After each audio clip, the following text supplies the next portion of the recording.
आज जो शब्द आप सुन रहे हैं वे किसी चमत्कार का वादा नहीं है। ये किसी तांत्रिक उपाय, किसी रातों रात बदल जाने वाली कहानी का हिस्सा भी नहीं है। ये एक शांत बातचीत है, आपसे, आपके डर से और उस बोझ से जिसे हम कर्ज कहते हैं। कर्ज सिर्फ पैसों का नहीं होता, कर्ज नींद का होता है, कर्ज आत्मसम्मान का होता है, कर्ज उस मुस्कान का होता है जो हम घर वालों के सामने छुपा लेते हैं। और ऐसे समय में जब इंसान सबसे ज्यादा टूटा होता है, तब लोग कहते हैं श्री कृष्ण का नाम लो। लेकिन सच ये है कि श्री कृष्ण कभी किसी को जादू की तरह कर्ज मुक्त नहीं करते। वे उससे कहीं कठिन और कहीं गहरा रास्ता दिखाते हैं। आज की ये कथा उसी रास्ते की है। श्री कृष्ण के अनुसार समस्या कर्ज नहीं है, समस्या वो डर है जो कर्ज के साथ हमारे भीतर बैठ जाता है। जब आदमी कर्ज में डूबता है तो सबसे पहले उसका मन डूबता है। हर फोन कॉल डराने लगती है, हर दरवाजे की आहट बोझ बन जाती है, और सबसे खतरनाक बात, आदमी खुद को दोषी मानने लगता है। ऐसे समय में श्री कृष्ण पहला प्रश्न पूछते हैं, क्या तुम अपने हालात को देख रहे हो या अपने डर को? क्योंकि डर से लिया गया कोई भी निर्णय कर्ज को घटाता नहीं, उसे फैलाता है। आज का इंसान घबराकर गलत फैसले करता है। एक कर्ज उतारने के लिए दूसरा ले लेता है, सम्मान बचाने के लिए सच्चाई छुपा लेता है, और दिखावे के लिए अपनी आखिरी ताकत भी खर्च कर देता है। श्री कृष्ण इसे अविवेक कहते हैं। न पाप, न अपराध, बस भ्रम। कर्ज मुक्ति की पहली सीढ़ी है स्थिति को बिना शर्म के स्वीकार करना। जब तक आप अपने मन में ये सोचते रहेंगे कि मैं फेल हो गया, तब तक समाधान दिखेगा ही नहीं।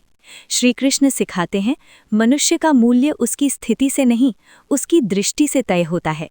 आप कर्ज में हो सकते हैं, पर आप कर्ज नहीं हो।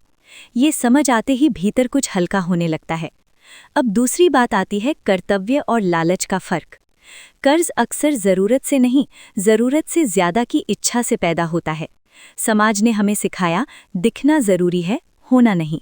कार हो चाहे किश्तों में हो, शादी बड़ी हो चाहे उधार की हो, जीवन चमकदार लगे चाहे भीतर अंधेरा हो।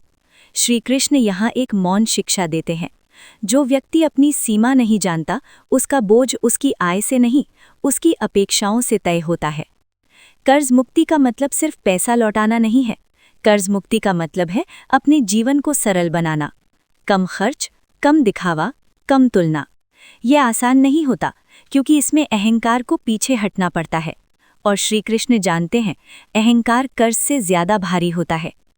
तीसरी बात, परिश्रम के प्रति दृष्टिकोण। आज बहुत से लोग कहते हैं, मैं बहुत मेहनत करता हूं फिर भी कर्ज खत्म नहीं होता। श्री कृष्ण यहाँ मेहनत नहीं, दिशा पर सवाल उठाते हैं। अगर आप दिन रात काम कर रहे हैं पर बिना योजना के, बिना स्पष्टता के, तो वो परिश्रम नहीं, बस थकान है। श्री कृष्ण कर्म को पूजा कहते हैं, लेकिन अंधे कर्म को नहीं। कर्ज मुक्ति के लिए जरूरी है एक शांत दिमाग, खर्च लिखना, आमदनी का हिसाब देखना, कठोर लेकिन सच्चे निर्णय लेना, कुछ इच्छाओं को अभी नहीं कहना, कुछ सपनों को थोड़ी देर रोकना। ये त्याग है, और त्याग कभी कमजोरी नहीं होता। चौथी बात, समय का सम्मान। श्री कृष्ण कभी जल्दी में नहीं होते। वे जानते हैं जो बोझ वर्षों में बना है वो दिनों में नहीं उतरेगा। कर्ज मुक्ति एक प्रक्रिया है, कोई घटना नहीं।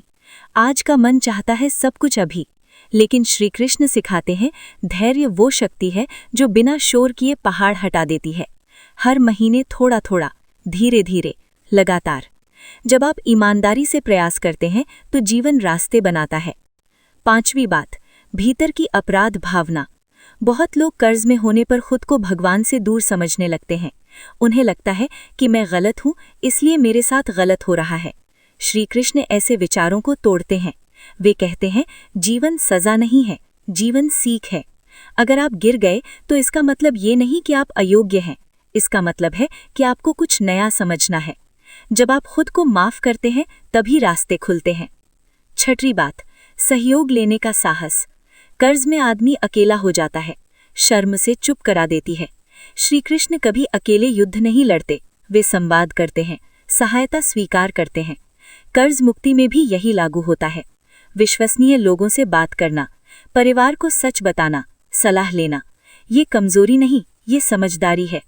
अंत में श्री कृष्ण कर्ज मुक्ति को धन से नहीं जोड़ते, वे उसे स्वतंत्रता से जोड़ते हैं।